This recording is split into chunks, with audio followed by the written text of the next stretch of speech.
The Comfortably Zoned Radio Network presents Weighted Donuts with your hosts Wayne Unger and Craig Stier.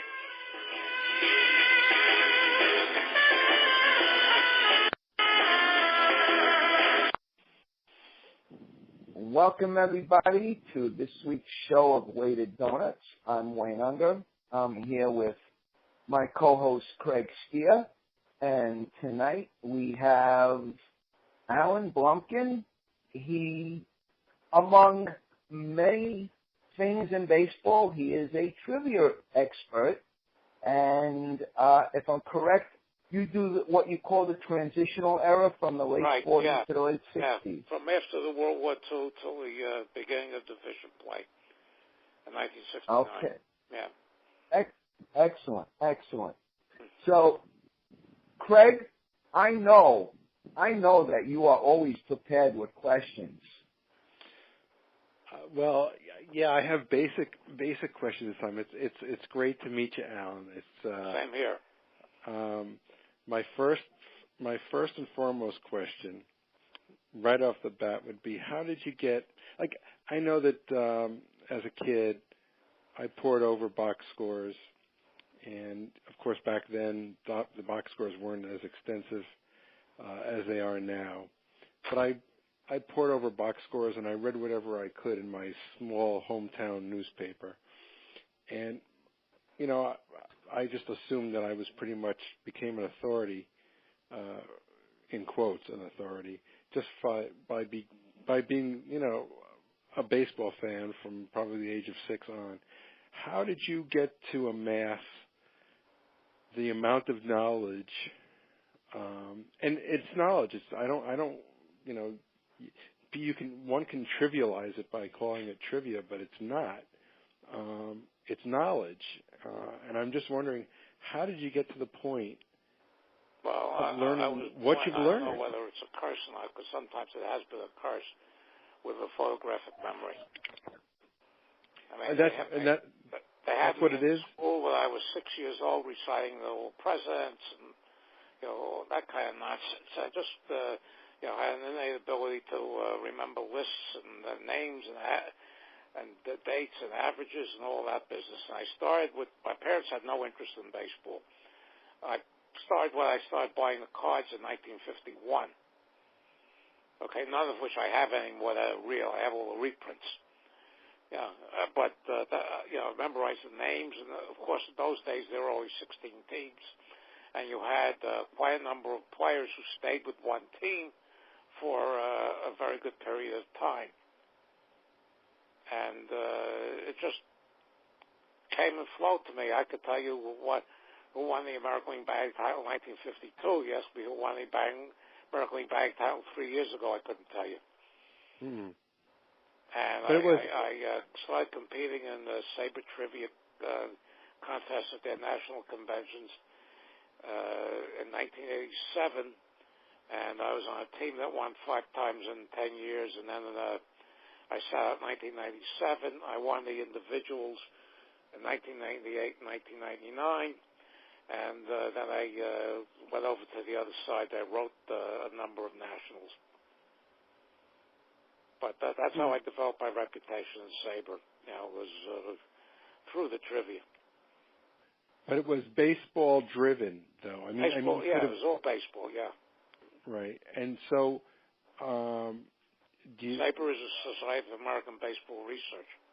Right, but do you concern yourself with football, or are you a fan of football or basketball? Football, I don't know them quite as well. I know the NBA pretty well. I did a off-the-cuff NBA program with Ralph a couple of months ago when Peter Goldenbach failed to show up. And he asked me if I talk about anything else. I said, yeah, but I'm not going to discuss politics or religion. So we settled on the NBA. I winged an NBA talk for, you can find it on his website for a little bit over an hour. And the other, I watched tennis for the majors and golf for the majors, and I follow horse racing. Wow. I used to bet the horses, but I stopped that a while back. Now the NBA, the basketball college basketball also? ABA yeah, not as much as possibly? the NBA, because I'm 73. I was born in 1943. I started following basketball before I started following football. And the Knicks in the early 50s were one of the top teams in the NBA. They lost 3 straight finals, went to the Rochester Royals. This is so long ago that Red Holzman was the third guy on that team. And then they lost the next 2 to the Lakers with Blumkin. And, I just followed from there. Of course, they've been pretty bad most of the time since then, except for a couple of stretches. But it was easy because you had 8 teams, you had 80 players. And now, I look at basketball box scores on occasion. I can't tell you half these guys that are playing now. Oh, I'm the same way. I'm lost. The only game I watched entirety was the last game between the Warriors and the Cavaliers. Yeah, Now, I have a vested... I'm curious. I want to when you had these Saber trivia contests. Yeah. Were they were these live? Yeah, there was a written part, and you had to qualify for the written part, and then if you were a team, the semifinals and finals were on microphone. The same thing with the individuals. Okay. I was on a team for 10 years. 3 of us were there for the duration, and after we had won 3 straight, after 1996, and we decided to break up the team after the 96 win, and then I sat out 97, and I decided to go individual the last two years I played. Okay, so when you do these contests, is it like a spelling bee? Like if someone misses a question, is it deferred over to you? Yeah. Okay, in the toss-ups, it was like the old college shows. They did for the college. Right. Right, like the College Bowl. Right. Yeah, College Bowl. Now, okay, so if there's a toss-up that was missed, it would come over to the other side. All right, so and then if you get the toss-up, you get bonus points. All right, so I'm just curious if you remember some of the questions, like getting down toward the end, where like toward the end of, let's say, this trivia contest, and give me if you can remember a few questions that the other guy or the other team missed that you came through on and had the answer to that, like. None of us, forget about it. We'd have to be, someone asked us that question, we'd be on Google I for 10 answered minutes. my favorite question. They interviewed me for USA Today a bunch of years back, and the best thing I ever pulled off was you had to ring in with a buzzer on the toss-ups. And we were playing in the last time they had the convention here, in New York in 1991. They're having it again here next June. It's the first time in 25 years here. And our team lost in the finals, but I had my biggest moment during that final. They asked, who was the first St. Louis Brown Hall of Famer to hit 2 home runs in a game? Now, one thing you have to understand with these kind of contests, they don't ask anything if they ask something you think is obvious on its face, it's not. So, I was thinking, running it through, and just before the time went up, I yelled out, Branch Rickey. And the place went crazy. Wow. And I'm just curious, was there an obvious answer? That would have been wrong. The obvious somebody would have answered would have been George Sisler. Right. So I threw him out right away, and there was a shortstop in the early 1900s named Bobby Wallace, who's in the Hall of Fame but couldn't hit. So I said it has to be somebody that some totally off the wall answer. Wow. And I haven't played in since 1999, so it's very hard for me to remember. Remember stuff that I did, but I had a few moments like that. But well, back then when you were actually competing, how, would you prepare for? No, there's no way would you prepare? One time the convention was in Cleveland, and I got the Indians media guide. We went to a ball game before that, and that didn't do me any good at all. No, it's basically you have to know what types of questions are going to be asked. You have to know who's asking for questions, what their strengths are, what their weaknesses are. And I ran it for a few years before it got to be too much of a burden for me. See, Wayne and I both think we know a lot, and we know nothing really. I mean, I grew up in the '60s and the '70s, and that baseball was my life, and I know Wayne feels the same way.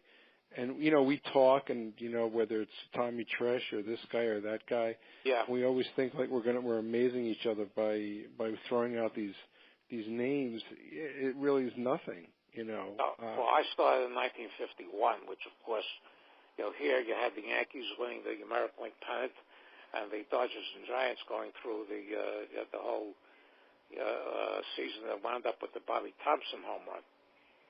Yeah, it's funny you mentioned that year because Wayne probably didn't mention this to you, but a friend of mine and I have been working on a book on what we deem to be the best day of the year, opening day.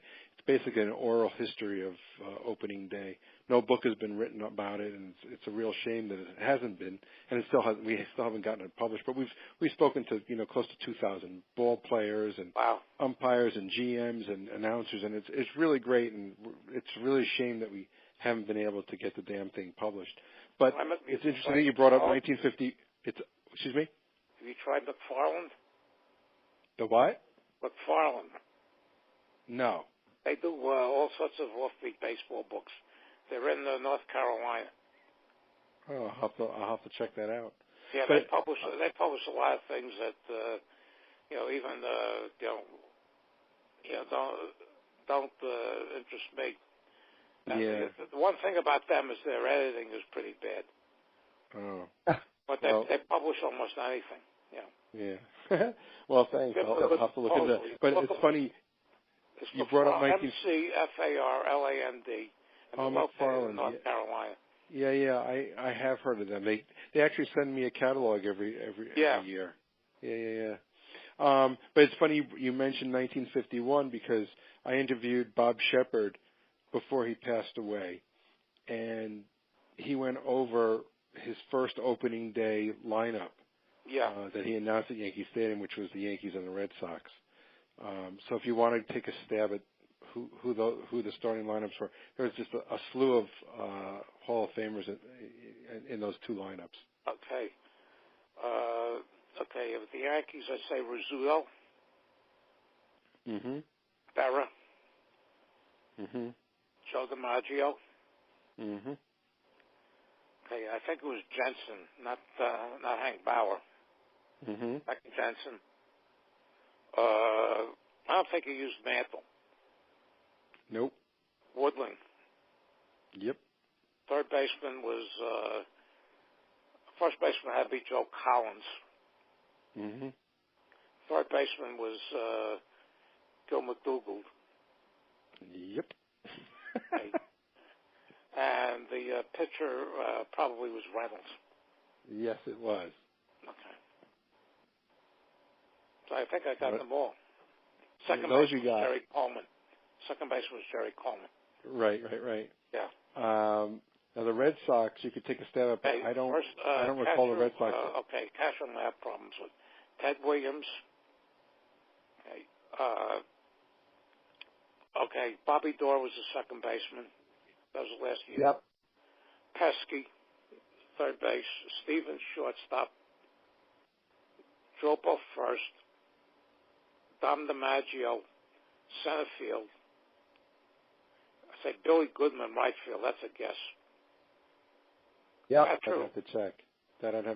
That's fantastic. I mean, this is the way Wayne. Okay. Well, one thing, Pesky wasn't in the lineup. Lou Boudreau played short that day. Boudreau played. Okay, yeah. Okay, the pitcher probably was Mel Parnell. Bill Wright. Bill White? Bill Wright. White. Bill Wright. PhD. Yeah, he was with everybody. He and Dick Littlefield were traded so many times that I think Bill White would pitch for every team in the American League except for Washington. Okay, now I'm Except pretty for sure. Wait, let's see.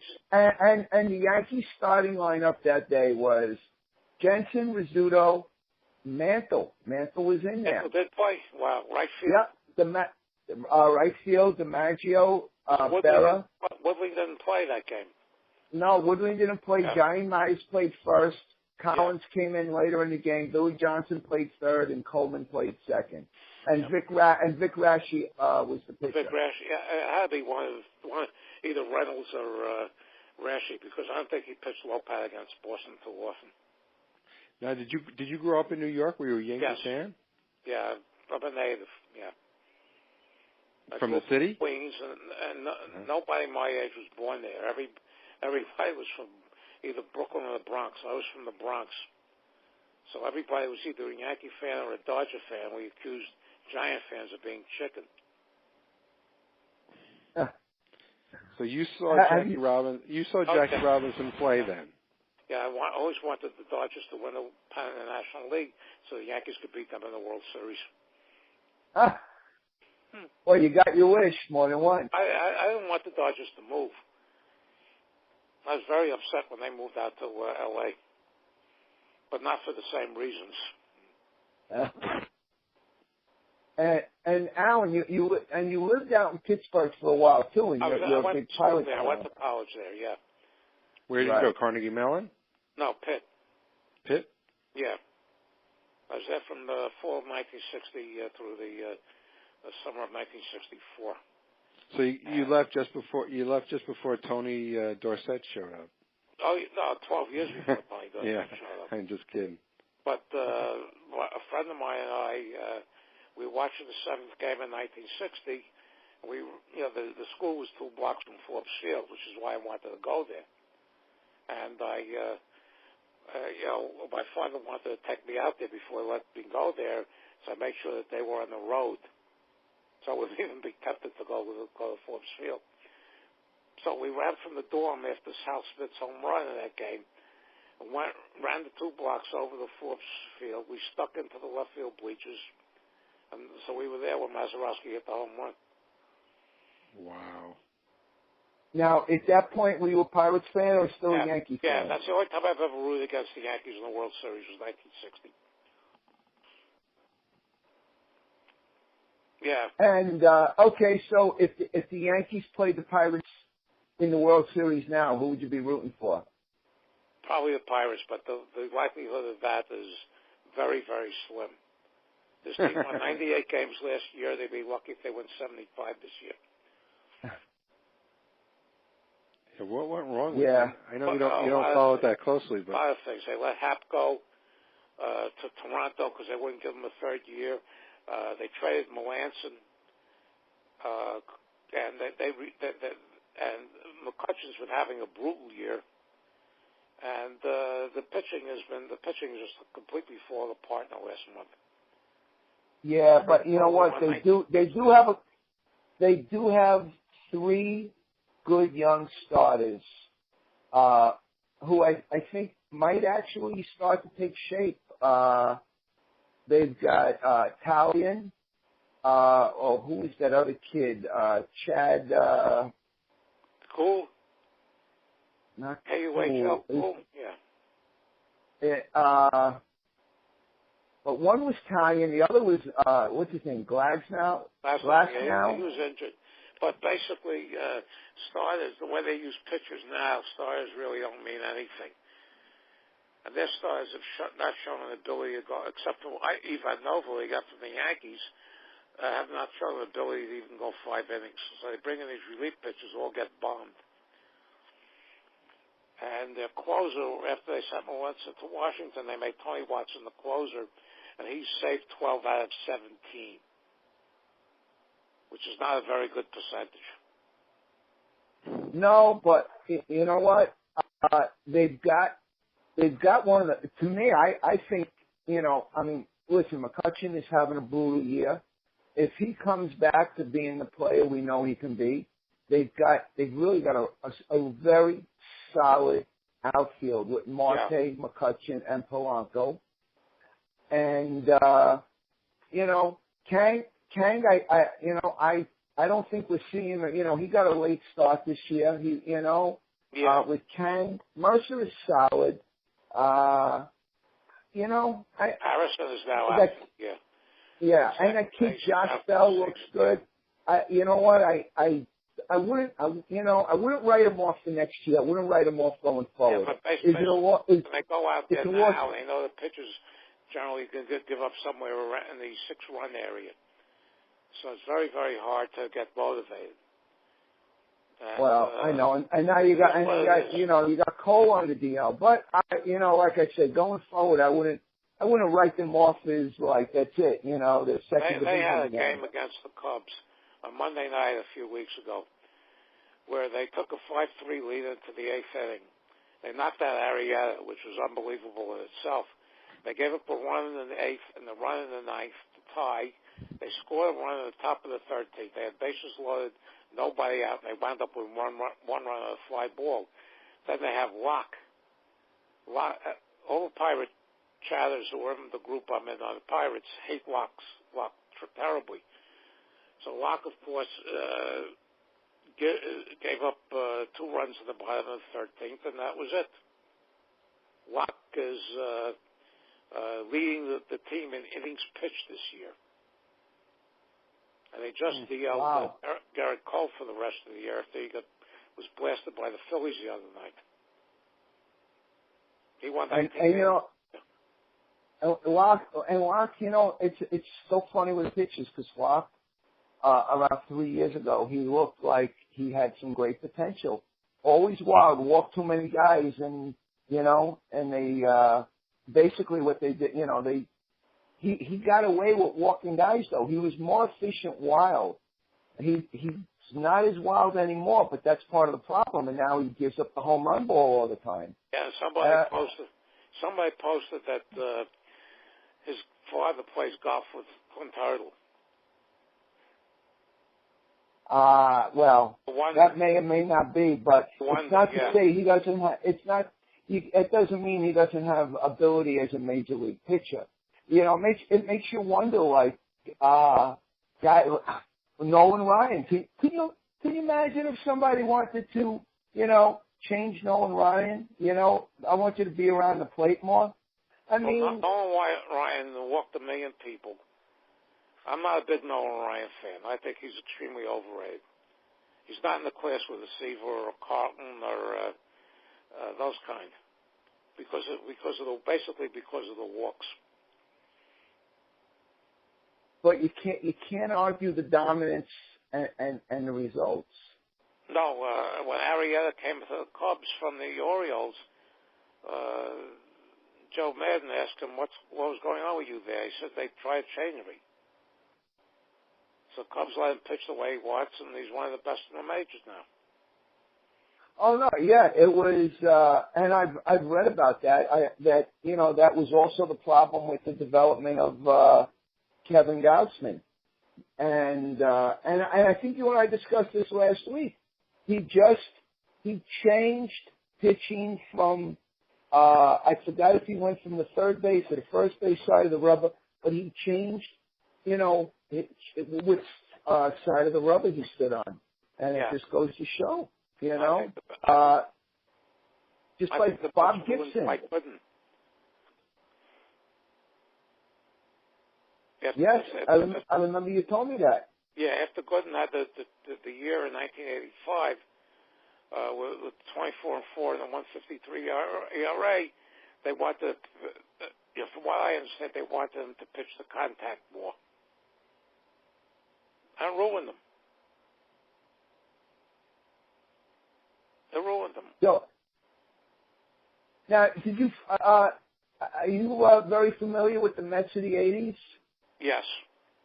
I had tickets there. I went to a lot of games there in those years, yeah. What do you remember let's just say, what kind of little tidbits do you remember about that team? Let's say. Okay, well, I'll tell you something. I was at that game in 1986 in Cincinnati. I was visiting a friend of mine who lives about an hour and a half north of there. We went to the Mets. You remember that 14-inning game where Roscoe and McDowell came in? One of them was in the outfield and the other one was pitching, and they switched back and forth about 100 times. Yes. Yeah, I was at that game. And what happened there was the Mets were losing 3-1 in the ninth inning. John Franco was in the closer role for the Reds in those days, and Dave Parker dropped a fly ball in the top of the ninth inning, which led to 2 runs. I could see Franco, when the inning ended, muttering under his breath. It was an easy fly ball. Bottom of the ninth, Ray Knight and Eric Davis get into a fight. Eric Davis came into third base. Ray Knight didn't particularly like the way he came in. They got into a fight and they were both thrown out. So Davey Johnson put Gary Carter at third base. He hadn't played third base in 11 years since he was a rookie with the Expos. And I think Strawberry had been double switched out of the game. So what he did was he put Orozco and McDowell alternating between the pitching mound and the right field, depending on who was up. And every time one of them came in from the outfield, the umpire allowed them warm-ups. And Pete Rose was managing the Reds at the time. And every time he came out of the dugout screaming. Orozco actually caught a fly ball in either the 12th or 13th inning. And then Howard Johnson did a 3-run home run at the top of the 14th, and they won the game 6-3. That was incredible. I remember, all right, we've got to be going back, all right, I'm going to take a guess, and I'm going to say we're talking around 84, 85. The Mets and the Braves played like a 17 or 18-inning game. Oh, yeah, the one in Atlanta? I think it was 24 innings. No, it was 18. Was it? I think it was 18. The fireworks after the game at 4 o'clock in the morning. Yes. Yeah. Yes. Yeah. Because it was 84 or 85, right? 85. Yeah. I think it was 1984. And it's funny, you mentioned Orozco and McDowell being in the outfield. I forgot which pitcher the Mets stuck in the outfield, but it was funny, when there was a lefty up, they would put him in left field, and when it was a righty up, they'd put him in right field, but the ball still kept finding him. He caught it, but the ball still kept finding him. Yeah. Well, one of the other things is that almost everybody, in the section I was in, hated Doug Sisk. I don't know if you remember him. Pitcher. Oh, yeah. Yeah. Another guy that walked everybody. And in 1985, they played a game in Philadelphia where Von Hayes for the Phillies hit 2 home runs in the first inning, and they wound up losing the game 26-7. Doug Sisk pitched two perfect innings in that game. But he was, nobody. There's all sorts of characters. I was at the Lenny Dykstra game in the LCS, and I was at the Game 1 and Game 7 of the World Series that year. I was watching with a couple of friends. I was watching that Game 6. When all that happened at the bottom of the 10th, that was unbelievable. And the whole irony of that thing is that Tom Seaver was in the Red Sox bullpen for that series. That was his last season, and he was injured, but he was with them. Well, an extra inning game that stands out to me, that goes back to your era of specialization, was the Mets and the Giants when they played the second game of the doubleheader. Yeah, 23-inning game. And if I remember correctly, I think Mays tied it up. Yeah. And so I'm guessing that would have been around 7 o'clock at night. Yeah. 6:30 at night. 11 o'clock game. Yeah. I was about to say, I couldn't believe it that when I went to bed that night, and I turned on the transistor radio under my pillow, and the game was still on. And they played a game in 1974 with the Cardinals in September. And I was there. I left after the eighth inning because I had to go to work the next day. Ken Reitz of the Cardinals hit a 2-out, 2-run home run at the top of the ninth to tie it. I got home. I watched through the 17th inning, which was about 1 o'clock in the morning. I said, I can't stay up anymore. The game went 25 innings. It ended a 3:15 in the morning. Wow. And they wound up losing, and they were showing Kiner's, when he did the Kiner's Corner, the room he did the Kiner's Corner show, and he was sleeping. But, and 2 years before the 23-inning game, the Yankees played a 22-inning game with the Tigers. That started at 7 hours. It started, I think, at 1:30, ended at 8:30, and Jack Reed, who was Mantle's caddy for a number of years, his only career home run at the top of the 22nd. The Yankees won that game 9-7. Wow. But the winning pitcher who pitched the last 7 innings for the Yankees was none other than our good friend Jim Bouton. Wow. What a character. But it was everything. I mean, and I have a saying that once you think you've seen it all, you haven't. Now, the Yankees pulled off a 4-1-5 double play this year. Second base to the pitcher to third base. How often do you ever see that? Wow. So I take it the pitcher was covering first base. Yeah. Oh yeah. You don't expect the pitcher to throw the third base with the catcher runner going in. No. No. Who was the pitcher? I think it was Tanaka. I'm not sure. Okay. I know it couldn't have been Betances. No, it couldn't have been Pineda. But I was at the David Cohn perfect game because it was Yogi Berra Day, and Yogi is my all-time favorite. So I had to be there. I saw a perfect game. Yeah.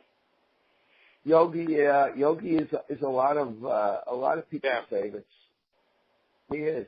So now, tell me something. Going besides the obvious, all right. Yeah. What records do you think in baseball will never be broken? Okay. I start this with I was on Facebook and somebody posted it yesterday. There was a pitcher named Jack Taylor who from 1904 through 1906 threw 188 consecutive complete games. Wow. Yeah, I think that's safe. That's not getting. Yeah, Cy Young's 511 and his 680-something complete games, and even his 315 losses. And I think Randy Johnson was the last of the 300-game winners because these guys don't pitch enough to even come close to that anymore. But I think that those types of records are all the pitching stamina records are the hardest ones to break. Do you think Ripken's record ever gets broken? No. I think that the longest streak now they rest these guys. 20 years old, they have to be rested. One thing do you think the Maggio streak will ever be broken? No. Because he played against 7 teams and pitchers you'd see 3 or 4 times. Now you see a pitcher twice, it's a lot. And plus the traveling is much more brutal now because of the way the schedule is. I could go on a schedule rant for half an hour, but I won't bore you.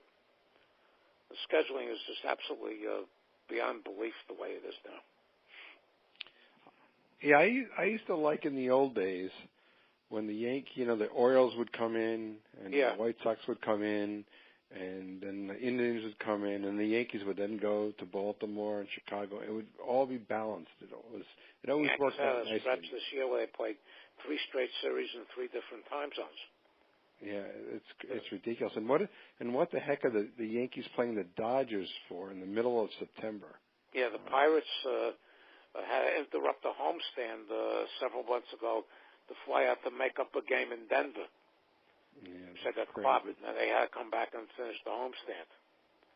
It's ridiculous, and they said the schedule for next year is out already, and the Yankees will be playing the National League Central, and the Mets will be playing the historic rivals in the American League West.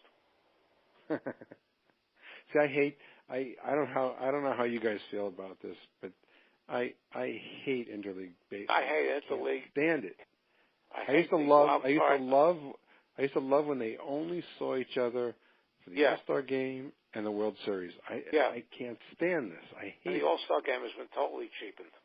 Oh, they I'll be honest. When they first started the interleague, I thought it was kind of cool.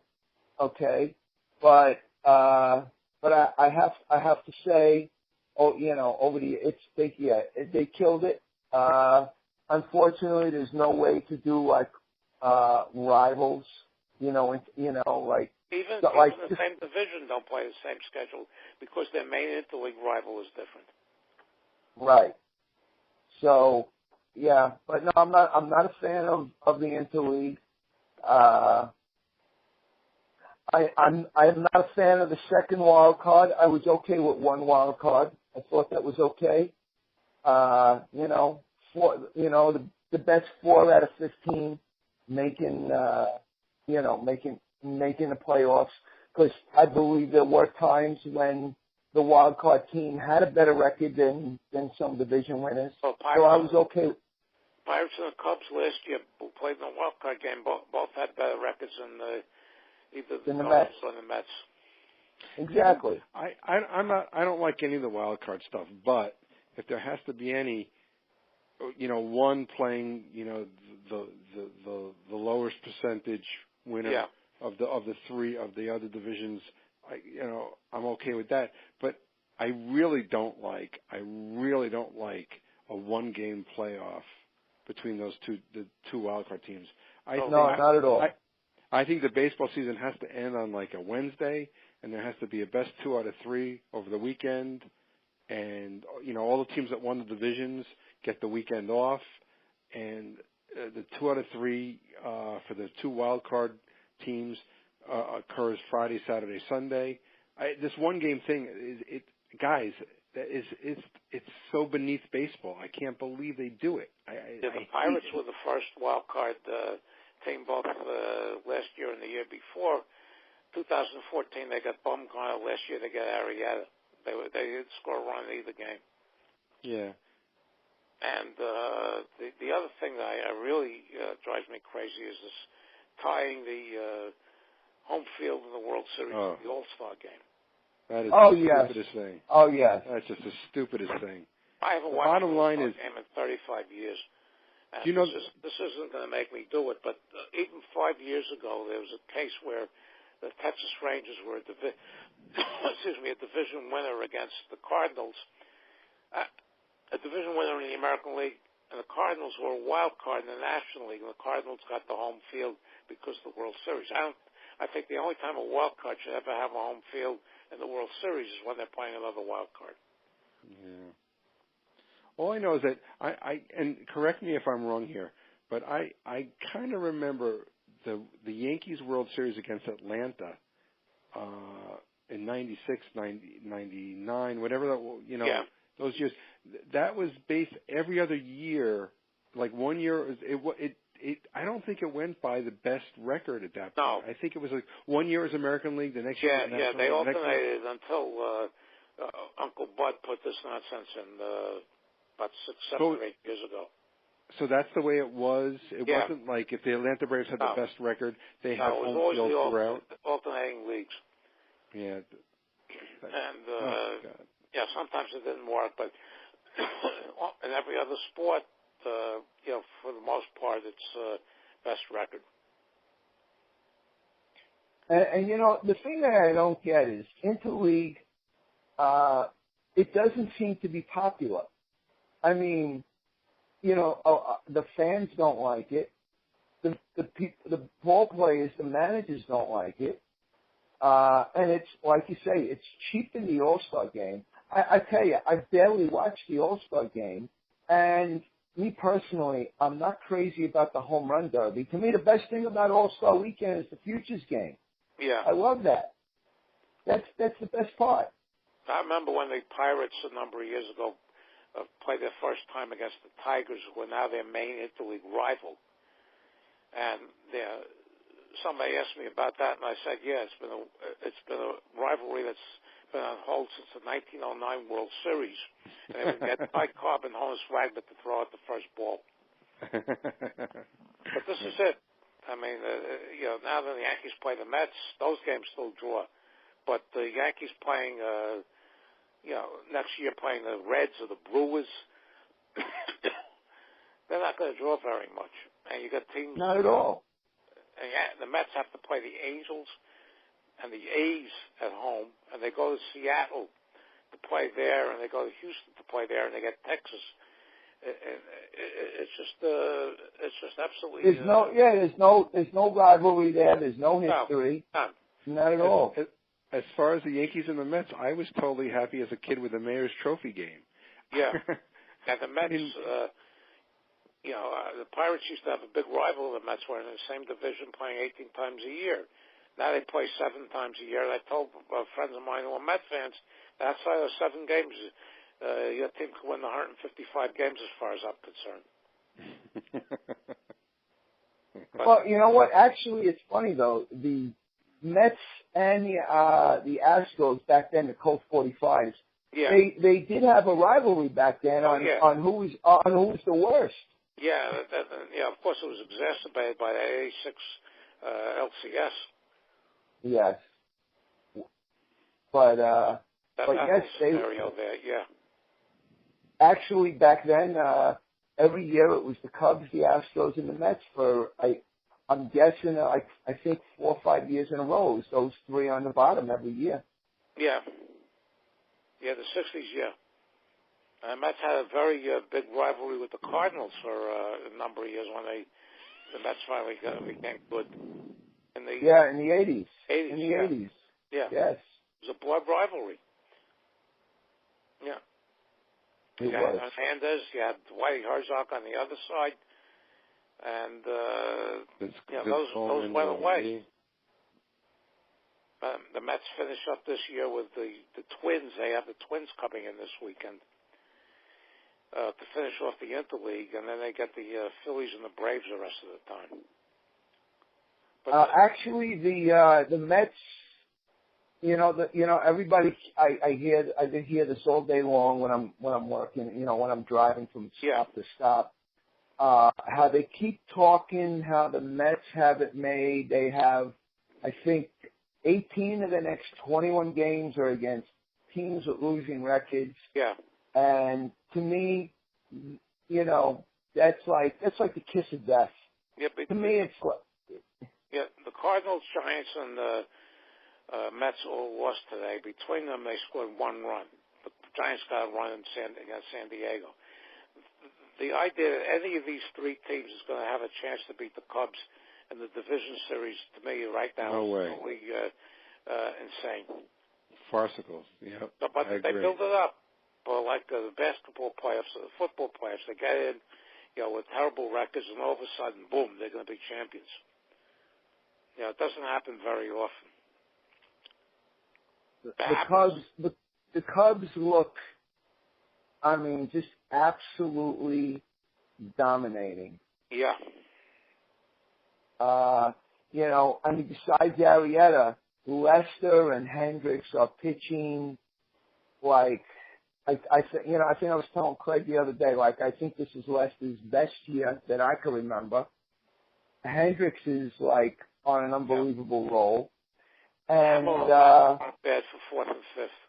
Yeah, and earlier in the year, when even at mid-season, when we would talk, when the talk would be okay, the MVP conversation. To me, the MVP conversation at the All-Star break was Rizzo, Murphy, and Wilson Ramos, and now I gotta put Bryant right in there. You know, Bryant and maybe Murphy. I don't know.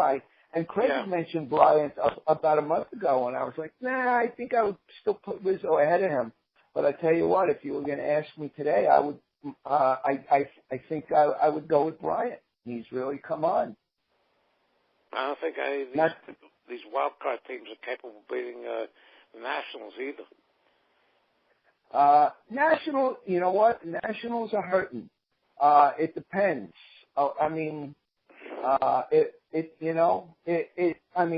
Scherzer, Scherzer is dominating, but without Strasburg, they don't have, they have decent starters, but they don't have dominant starters after Scherzer. So, I don't look at them as a slam dunk. And, no, they're not. But they're good enough to beat I think they're good enough to beat the Giants, Cardinals, and Mets. Yeah, absolutely. I don't know if they're good enough to beat the Dodgers. No, well, Kershaw did very well today against the Yankees. He pitched into the sixth, and the game was interrupted twice by rain. He pitched extremely well against the Yankees today. I know. It's funny. I left work early today, and I was in the Bronx, and I drove by the stadium. I looked at the clock. It was 2:06 p.m., and I was like, "Oh, that's right. They're playing at 4 o'clock." How I so wanted to. It was at 8 o'clock. Yeah, it was a long game. Yeah, well, they're all long. No, there's 2 rain delays, but generally they're all extremely long. There was a game Sunday between the Blue Jays and the Red Sox. The Red Sox won the game 11-8, 9 innings, 18 pitchers. Each team had 9 pitchers. Yeah, that's another thing that's been discussed is when they expand to 40-man rosters, and I think you and I touched on this last week. You make 27 guys eligible for a game. Yeah. But the way they use pitchers, San Diego shut the Giants out, I think it was Monday. They used 6 pitchers in the 9-inning shutout. The Brewers, when they shut out the Pirates 2 weeks ago Friday, they used 7 pitchers in 9 innings. Yeah, Fred, you were just about to say something before. Yeah, I just wonder if where Alan puts a guy like Kershaw when he thinks about, 60 years of watching baseball. I know he's not done, so No, I haven't seen his. When he's on, the back really cost him the season for the most part. He is one of them extremely dominant, and he can go. He can pitch complete games if they let him, which they probably won't. But he's been dominant for most of the last several years. I think he has an opportunity to be a Hall of Famer. And what do you think of a guy like Madison Bumgarner? Well, he's good, but he also has gotten into the habit this year of losing close games because they don't hit. They don't hit, right? Well, the Dodgers they should make him a hitter. Also. They should play him in the outfield when he's not pitching. Yeah. I've hit better than most of them. I mean, Kershaw, and Kershaw is still, he's only 28 years old, but, it goes back to the way pitches are used, and as dominant as he's been, he's won 20 games twice, and after that, it's not like he was close with 18 and 19. He's won 16 games twice. So, he's got 125 victories. His record is fantastic, 125 and 59. Yeah, but you take the case like Syndergaard last night. Gives him 1 run, 3 hits in 7 innings, 10 strikeouts. They pull him. Familia blows the save in the 9th inning, so it cost him a win. So, and let me. Do you think Kershaw has done enough to be a Hall of Famer right now? Not yet. Oh, not yet. Not yet. But he gets the 200 wins. I think if he gets the 200 wins, he'll be an automatic. Sort of like Pedro Martinez. And I tell you what. I mean, when you think about the way pitches are used, I mean, he's got like 8 seasons. Yeah. 8. And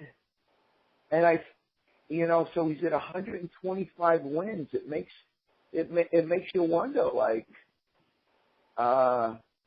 what's it going to take really for a guy to get to that? I mean, I'm looking at Blumkin has got 99 wins. He's a year younger, but you're never going to see anyone win 300 games again. No, I tell you what. I think it's going to become a rarity for. I think pretty soon 200 might start setting the bar. Maybe not as an automatic in the Hall, but I think they start them every 5th day. They pitch 6 innings. They pitch 7 innings. If somebody stays healthy all year, you get 33 starts, 7 innings. That comes out to 231 innings. That's a workhorse. Yeah. Days.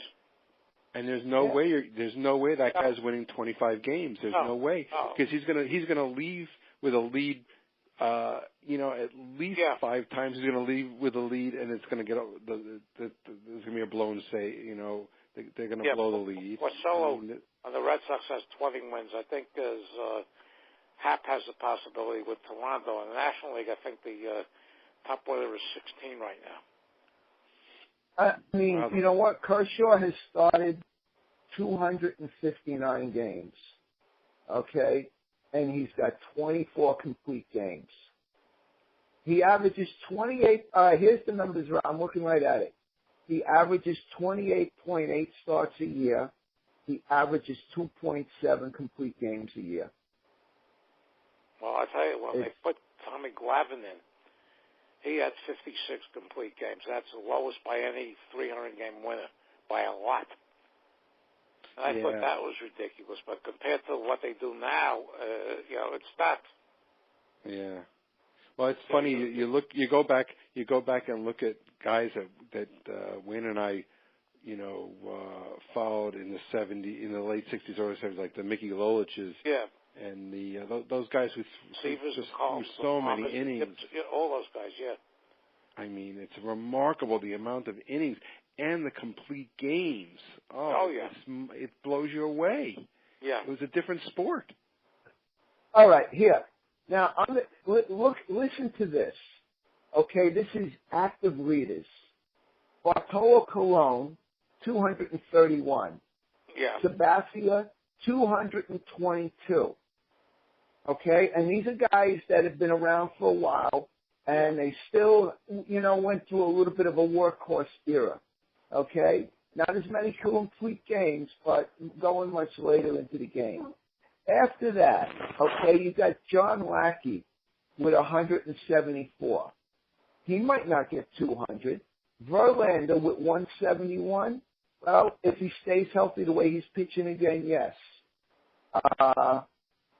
Why do they have Freddie Garcia under the active leaders? I don't know. He didn't pitch. Yes. All right. Greinke, 154. I don't think he's brains beaten in this year. I don't think he's. I don't know if he's going to get to 200. Felix Hernandez, he's got 154. He's 30. He might get it. Peavy's not getting there at 152. Jared Weaver at 149. Oh. I mean, right now, Lester at 143. Maybe. I mean, Hamill. No way. Yeah. Okay, and Hamill. So, I'm all right. I'm going down the list. So Kershaw is like the only guy. All right, the first guy on this list who's under 30 years old is Kershaw with 125. Okay? Scherzer is 31. He's at 121. I mean, I have to go down the list pretty far. Porcello is the next guy under 30 on this list with 105. So that's why I'm saying, Yeah. forget about 300. No, forget about 250. I think well, I got news for you. 200 may become the new bar. Yeah. Listen, I'll tell you what. I'm going to go, just to give you an idea, besides what I said, Kershaw at 28 with 125, Porcello, he's 27 at 105. Okay? I'm not even going to count the guys who are 30 years old because it doesn't matter because they're all below them. Let's see.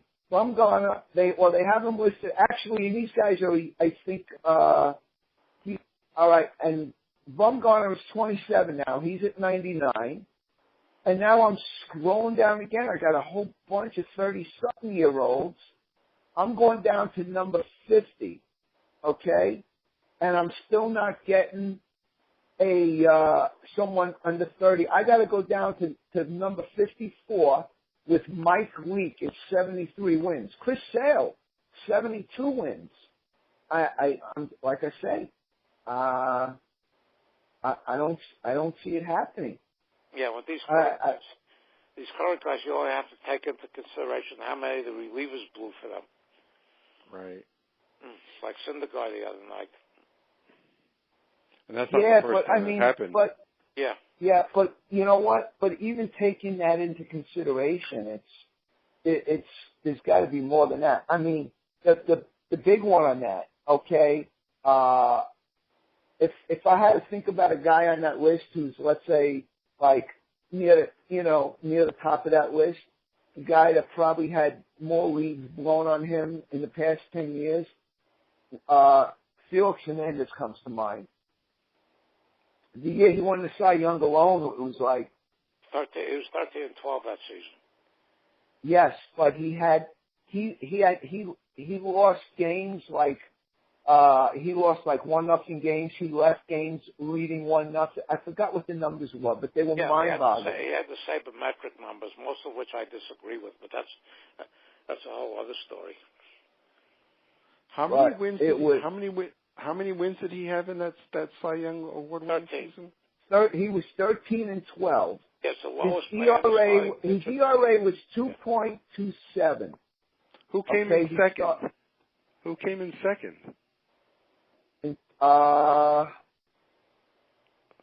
Came in second, third, and fourth, actually. I don't remember. And wait a second, he had 6 complete games that year, which was a lot. Yeah. For this era, that was a lot. But all right, yeah, I can find it. Before 1951, the qualification for the ERA title was 10 complete games. Really? Like that one? Wow. They changed it in 1951 to 154 innings, and then they went to 162 with the expansion. Okay, David Price came in second that year. And actually, he was 19 and 6, and Sabathia came in third. He was 21 and 7. Lester actually came in fourth. He was 19 and 9. And they gave it to Felix. I know. Yeah. So 13 and 12. So his 12 losses must have been by 15 runs or something. But they made a big stink a few years ago when they gave the MVP to Mickey Cabrera, who won the Triple Crown, and the Sabre talking heads wanted to give it to Mike Trout, who was on a team that finished 5th or so, 4th or 5th in their division. And, Cabrera was the first one since Frank Robinson to win the Triple Crown. I'm sorry, since Carl Yastrzemski. Yastrzemski, 57. And there were people saying, well, he didn't deserve the MVP. That's crazy. Yeah. That's crazy. How do you not give the MVP to the Triple Crown winner? Somebody told me that the old song, "What is war good for us?" is absolutely nothing. That's great. But Brian Kenny drives me crazy. I'm looking. I'm trying to remember. All right. The Mariners only scored 3.06 runs per game for him that year. Yeah. And in his 12 losses, they only scored 7 runs. Yeah, they had a year where they averaged, I think, somewhere around 3, less than 3 runs a game. In 12 starts, he allowed 2 earned runs or fewer and didn't win. And there was more than that. This one doesn't really scratch the surface. But you know what? There was a huge media campaign for him that year, and the bottom line is it worked. It worked. I guess it must have. I'm still shaking my head how Morneau beat Jeter out for the MVP one season. Yeah. They had the Toronto and Tampa on today. Tampa Bay is 21 games under 500. They've hit 200 home runs this season. You try to figure that one. Yeah. You know what the other one was that, if I remember correctly, who was it? Bob Welch, when he won the Cy Young, I remember thinking that he should have won it, and I got to pull it up. Games. He had 2 complete games. Exactly. He won 27 games though. Yeah. He won 27, but I'm trying to go Our back. lifetime, it was Denny McLain at 30, Carlton at 27, and Welch 27. That's pretty impressive. Yeah. But you know what? He won 27 games. Roger Clemens was 21-6, and also Welch, he had 2 complete games. Clemens had 7 out of 31 starts. Welch gave up. Welch had unbelievable run support that year. He gave up 26 home runs that year. Clemens gave up 7. It was he struck out. In 230, here's his line: 238 innings, 214 hits, 26 home runs, 77 walks, 127 strikeouts. All right, you want to go by sabermetrics to give you an idea. Clemens 228 innings, 193 hits, only gave up 7 home runs, 54 walks, 209 strikeouts.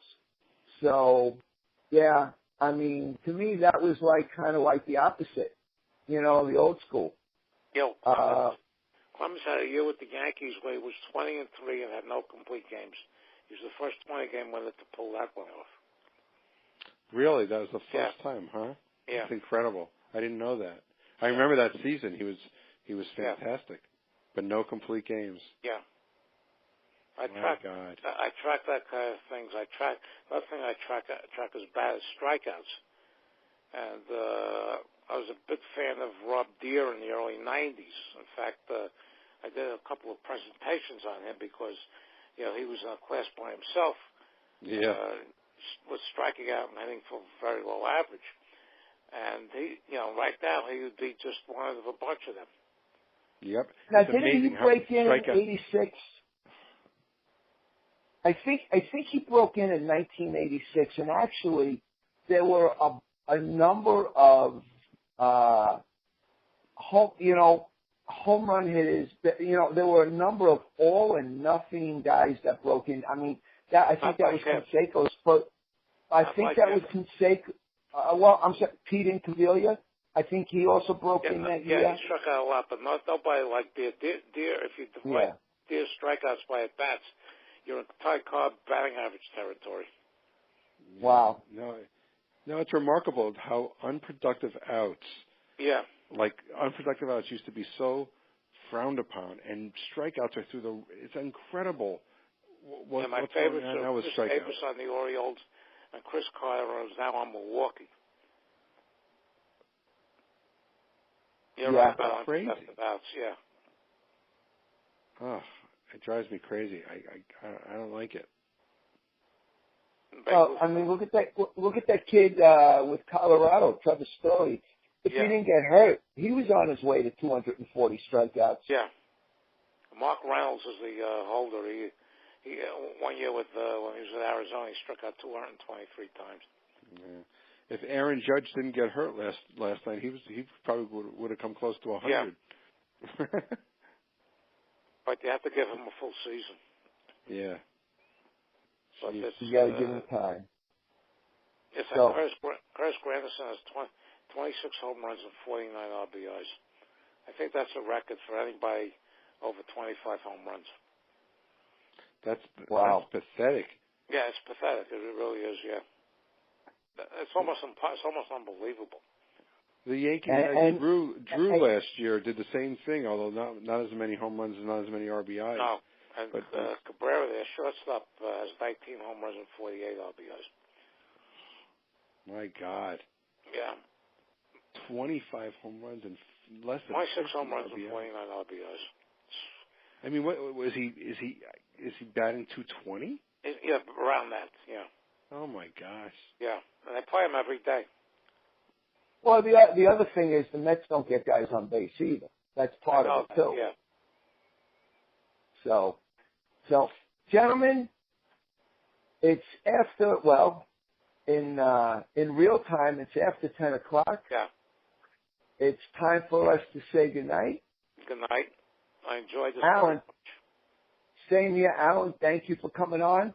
I'm going to see if we can get a Stump Al thing going. I'll put something out there. I'll see if I can get questions in, and maybe we can on a regular thing, just open the show with like 5 minutes of guys trying to stump you. I have no problem with that.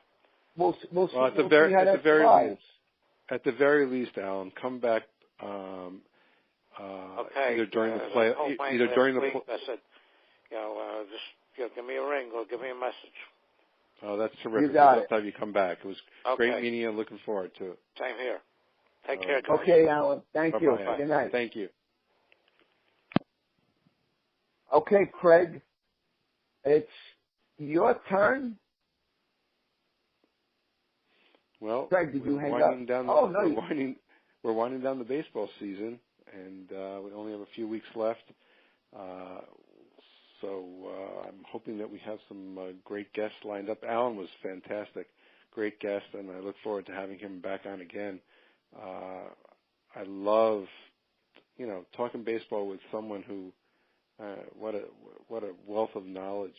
Great guest, great get, and look forward to talking to you again next week, Wayne, and we'll speak to you then. So, all right. Weighted Donuts this week.